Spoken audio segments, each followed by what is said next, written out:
second session for your decimals lesson. And in the first session, we discussed about the basics of decimal. We gave an introduction to decimals, how to write down simple fractions as decimals, how to write down the words given, right? In words, if the decimal is given, how do you write down in numerals?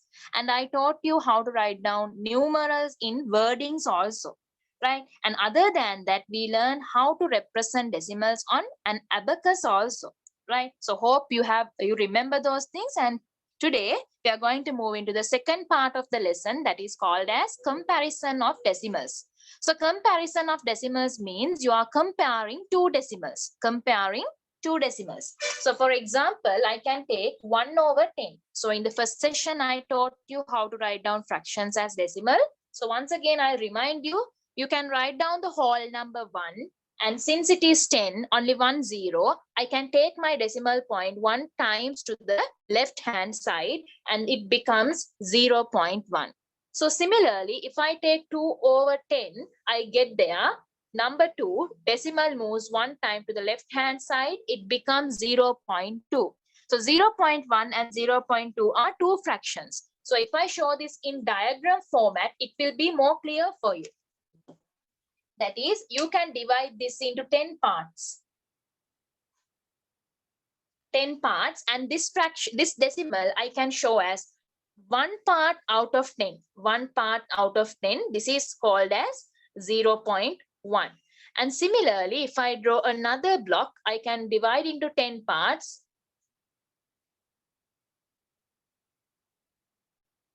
And I can shade 2 portions from that. Then I can show it as 2/10, which is 0.2. So when you observe this, obviously you can understand which is the greater portion shaded.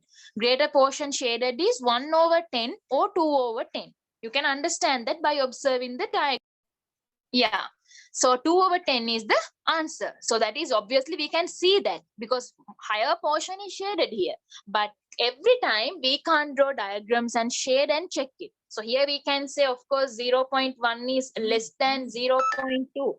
This way we can write down. This is the greater. So this is called as comparison. Comparing two decimal numbers. Comparing means, right, you know that whether it is greater or less than, likewise, we are comparing that. Sometimes equal marks are also written, right? But every time we can't draw diagrams and compare them, right? So there is an easy method that you have to understand. We had to write down that when we are comparing two fractions with different denominators, and denominator 10 and numerators are different. So let's see how do we compare that as well. So let's go to the next example now, right? For example, if I take two fractions, 7/10 and 5/10, right? Now, can you tell me what is the decimal for 7/10? Can you tell me what is the decimal for 7/10? Yeah, that is 0.7. And this one is 0.5. So we have to compare this. Which is greater? 0.7 is greater or 0.5 is greater? We have to compare. So if I take the fractional part, you know that denominators are same here. When the denominators are same and numerators are different, the larger numerator will be the larger fraction. So likewise, larger fraction is this one, 7/10. The corresponding decimal is 0.7. So that means this is the greater one. So in comparison, first you have to know this is the greater symbol, the less than symbol, and the equal symbol, right? So greater one is open towards this. 0.7 is the larger one, right? So likewise, we'll take another one, a whole number. Example number 3, right? Let's compare number 1 and number 8. Not number 8, 0.8. Let's compare number 1 and 0.8. So number 1 means how does it come as a fraction? 10/10, a 0.8. Okay, can you tell me 0.8 as a fraction? Yes, that is 8/10. Good. So when I compare 8 and 10, I know that 10 is larger. So that means number one is larger than 0.8. Always remember, whole numbers are greater than the decimal values. Remember that. 1 is greater than decimal number 0.8. 2 is greater than decimal number 0.8. Whole numbers are greater than 0.8.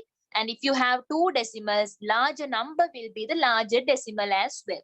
So this is comparison of decimals and whole numbers. So up to now, we have discussed about numbers with one decimal place and whole numbers and numbers with one decimal place. So next we'll discuss about decimals with two decimal places. How do we compare them? So let's move to that part now. How to compare numbers with two decimal places. Example number 4. Example number 4 is, I'm going to take here two numbers. Okay, right, listen. This is one number, but look at this carefully. It is having two decimal places. And again, another number I am taking having two decimal places here also. So I can see that two decimal places means I can write the whole number. Denominator will be 100. Two decimal places means denominator 100. One decimal place means denominator 10. So here I can write down 52 upon 100. Now when I observe this, which number is larger, 52 or 23? It is obviously, you know that. You are grade 6. So you all know that 52 is larger. So that means therefore I can tell 0.23 or 0.52. This is only the greater one. Greater one is 0.52. So this is how you have to compare decimals with two decimal places. When decimals are given with two decimal places, write them as fractions, keeping denominator 100, and then you can compare easily. Or else you can observe the numbers 23, 2, 3, and 5, 2, and check whether who is greater. That will be the greatest fraction as well. So now let's see how to do the next one. I'm going to compare a fraction with one decimal place and two decimal place, 0.3 and 0.32. Now here, look at this one. This decimal is having one decimal place, and this decimal consists of two decimal places. So how do we compare decimals like this? I can write down this decimal as a fraction. So you know that one decimal place means denominator is definitely 10. Two decimal places means denominator 100. So I can write here 3 upon 10. And here I can see two decimal places. So 32 over 100. But you can't compare them. The reason is denominators are different. Numerators are also different. But in this case, denominators are same. So just we can observe these numerators and get the greatest value.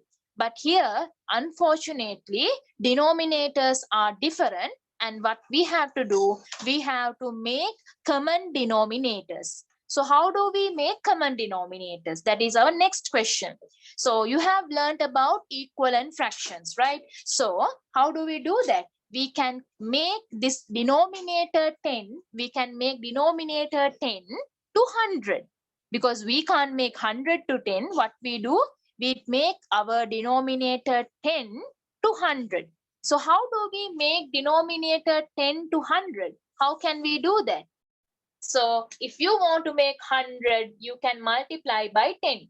But remember, in fractions lesson we learned, if we do any effect for the denominator, we should do the same effect for the numerator. So I can multiply my numerator also by 10. Then only it's balanced. I have to do multiply numerator and denominator both by 10. So I'm getting a new fraction. 3 times 10. If you multiply any number by 10, you have to just put the 0 at the last. So 30 upon 100. And here, no changes. Here, don't do any changes. Here, it's already 100 is there. We did the change for here because we need denominator 100. That's why we multiplied by 10. But in this place, don't do any changes. Let it be as it is. Now compare both of them because denominators are different. Denominators are different means easily you can compare. Sorry, denominators are same here. So then I can tell larger value, 32 or 30. 32 or 30 larger value. Obviously, 32 is greater. So that means I can write down decimal number 0.32. This number is larger than decimal number 0.3. This is the way of comparing decimal numbers with 1 decimal place and 2 decimal places. So we'll move into another decimal number. Example number 6. Right, now look at the board.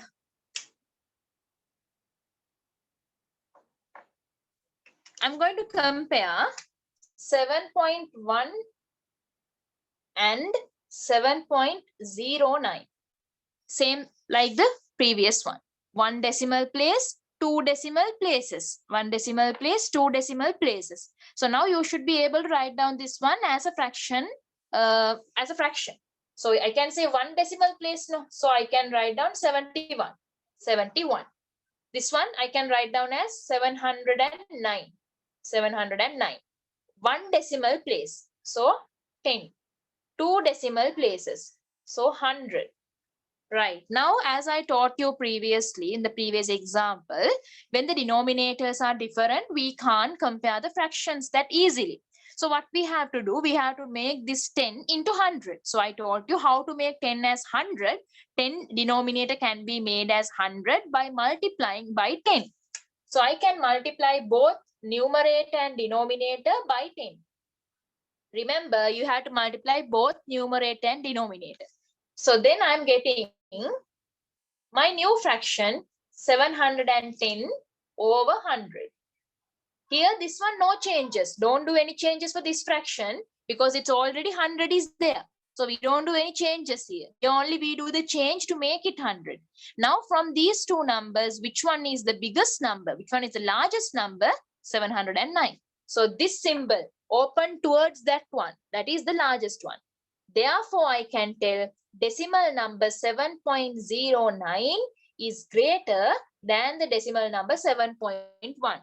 So you should notice that when 1 decimal place and 2 decimal places are given, the number with 2 decimal places will be greater than the 1 decimal place. So this is the way of comparing 1 decimal and 2 decimal place. So we put and then the final answer. Right, so hope that is clear. So now we'll learn the other method. What is this other method for comparing decimals? So this is actually an easy method, right? If you observe the numbers well, you can find this pattern. Now sit back and listen carefully. I'll take an example. 4.15, 3.76. 3.52. These are 3 decimal numbers with 2 decimal places. 3 decimal numbers with each 2 decimal places. I'm going to compare them. I'm going to check whether who is the largest and who is the smallest, and I'm going to arrange them from the smallest to the largest. In the ascending order, we are going to arrange this. Now listen very carefully. When you observe the whole numbers of each of them, you can see that 4 is greater than the other 2 whole numbers. So that means the largest decimal is 4.15. Now that is clear. Now let's go to these two. From these two numbers, who is the largest decimal? Right. Whole numbers we can't compare. Reason, they are the same. So let's go to the first decimal place, 7 and 5. So from 7 and 5, who is the largest number? Obviously, 7. So the next largest number is 3.76. And the last smallest one is 3.52. So if I'm arranging this in ascending order, from commas, I can write down 3.52, 3.76, 4.15. Ascending order. This is how we are comparing decimals in the other method. Look at the second example also. Second example, 8.76 and 8.72. Now, which is the largest decimal? Whole numbers are same. First decimal also same. Second decimal, who is the largest second decimal? This one. So I can write down 8.76 is greater than 8.72. This is how you compare, right? So is that clear for you all how to compare decimals using this other method? So let's see another one last example under this topic. I'm going to compare three numbers 0.3, 0.33 and 0.03. These three numbers we are going to compare, these three decimal numbers. Now, first of all, tell me, how do we compare? Can you remember now I taught you? First, look the whole number. All are same, then can't. Let's look the first decimal, right? First decimal, these two are same. The whole number parts are all same. So the number with the smallest digit in the first decimal place. What is the number with the smallest digit in the first decimal place? These are the first decimals. First decimal means number, right? The first number after the decimal point. So the smallest one is 0. So that means this is the smallest decimal. This is the smallest decimal. 0.03 is the smallest. What is the next smallest one? When we compare these two numbers, you can see that 0.33, that is the one with the greater digit in the second decimal. Because here, second decimal is 0. Second decimal is 0. 0.3 means, 0.3 means 0.30. Second decimal is 0. So the greatest one is this one. The next smallest decimal number is 0.3 and the largest one is 0.33. That is the largest decimal. So now let's discuss about these things, how we can do these questions, right? Based on the ascending order. We have to place them in the ascending order and we have to compare the decimals for that. So first one you can see 0.25, 0.5, 0.52, 2.05. I told you first we can look into the whole numbers. So when I see the whole numbers, I can see here the whole number is greater. This whole number is larger one. So ascending order means from the smallest to the largest. So just we'll arrange this now. Largest one is 2.05. That is the largest decimal in the first section. And the second largest one, now this is gone. Second largest one, okay, all are zeros. Then we can't compare the whole number. First decimal place, right, these two are same, first decimal place. So then we have to look at these two numbers. Who is the largest one? Is it 0.50 or 0.52? Here we consider this number as 0.50. So then 2 is greater. So I can tell the second largest one is 0.52. This is also gone. Now from these two, second decimal place, obviously this is greater. That is only bigger number. So the thing is, this is 0.50 and 0.25. So what is the largest decimal number? So here, since when we compare the first decimal places in these two, 5 is greater. So 0.5 is the next largest. So the smallest one is 0.25. This is the smallest decimal. Right. Now let's go to the second Roman number. Now look at this one. Try to understand. Whole numbers 2, 3, 1, 4. Right. Largest one is 4.35.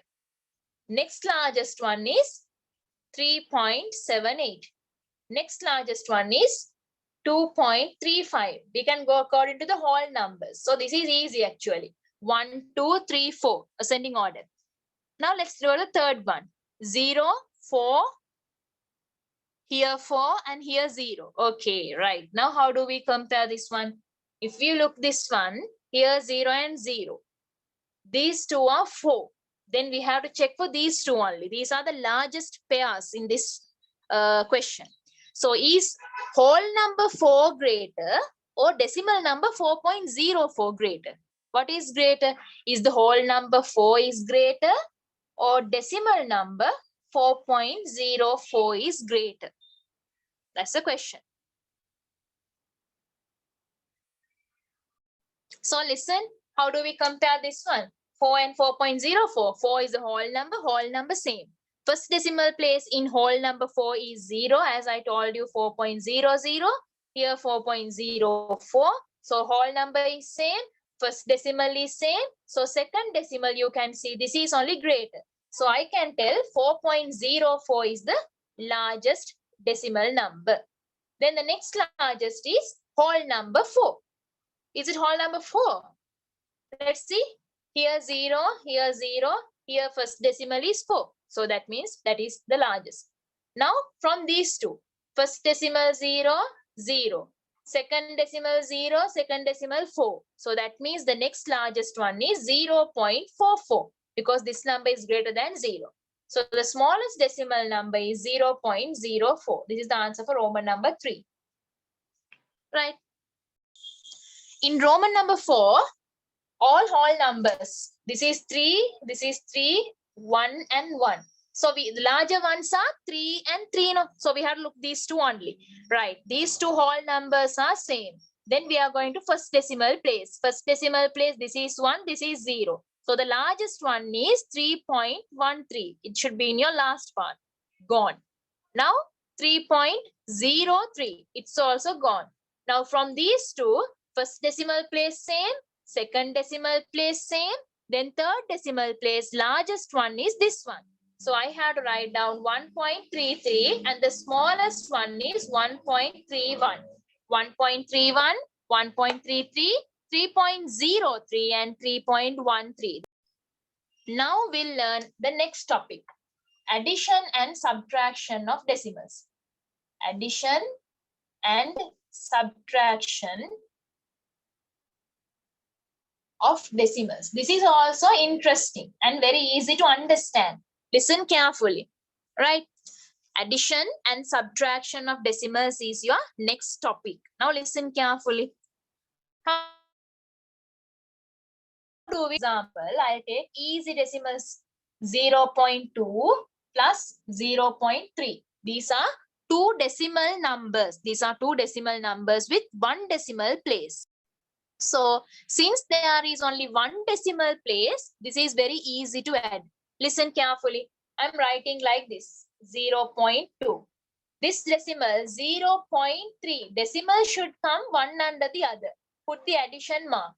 You are getting 5, 0.5. Let me do another example. Example number 2. 0.35 plus 0.23. Now two decimal places, same method. Write down the decimal point under the decimal point. When you add them, you are getting 0.58. This is how you have to add one decimal numbers and two decimal numbers. Right. Now let's see what are these place values accordingly. When you're adding a decimal, now if I take 0.35, so let me take a little bit bigger, 0.35. Right. Now here the place values are, this is the ones place. Why do I say this is ones place? If I write 143, this is 100, tens and ones. After this only decimal point is coming. So this is that ones place. After the decimal point, this first one is called as tens. T-E-N-T-H-S. And the second number is called as hundreds. Hundreds. Second number is called as hundreds. First number is called as tens. And this is called as the ones. So this is how you have to add the decimals as well. Right. Now we'll go to the third example. Example number 3. Look at this one. I'll take an example 2.57 and I will add with 1.68. Now I have ones, tens and hundreds. Ones, tens and hundreds. Right. So we'll add this one. 7 plus 8 is 15. So 5 here, remainder 1 here. 6 plus 6, 12. 2 here, 1 here. 2 plus 2, 4. Decimal answer is 4.25. So we have to write down as normal addition method only. But remember, you should place the decimal point in the correct place. That is the thing you have to learn in this addition of decimals. Now let me do an example for subtraction of decimals. Subtraction of decimals. Look at this now. Same example. 2.57 minus 1.68. Larger number up, smaller number down. Now 7 minus 8 is not possible. Listen this very carefully. I am doing a carrying. So 17. 17 minus 8. You are getting 9. Here comes 4. I am carrying 14. 14 minus 6. You are getting 8. And here it is 1. 1 minus 1 is 0. So like in the normal subtraction method, we do carrying in this subtraction of decimals as well. Right. So let me do another example for subtraction. 3.65 minus 1.98. Now, same method like in the previous. You can see that here also, you can't subtract 5. You can't subtract 8 by 5. It's not possible. So we are doing a carrying from this side. 5 and 8 we can't subtract. So I'm carrying 1 here. It becomes 15. So 15 minus 8. So what do we get? You are getting 7. And here it becomes 5. So that 5 cannot subtract. So what we do? We do a carrying there also. So when we do a carrying to that part, let me write that more clearly. How I do the carrying? It becomes 15. Here it becomes 15. So 15 minus 9. You are getting 6. And this one will become 2 because it already gave 1. So it becomes 2. So 2 minus 1 is 1. Final answer is 1.67. So if you know subtraction properly, carrying is not anything new to you. So decimals also we do carrying and we subtract. So this is all about your lesson decimals. You are learning about addition of decimals, subtraction of decimals, comparison of decimals, how to write down and read decimal numbers, how to represent decimal numbers in abacus. These are the things that you are learning in this lesson.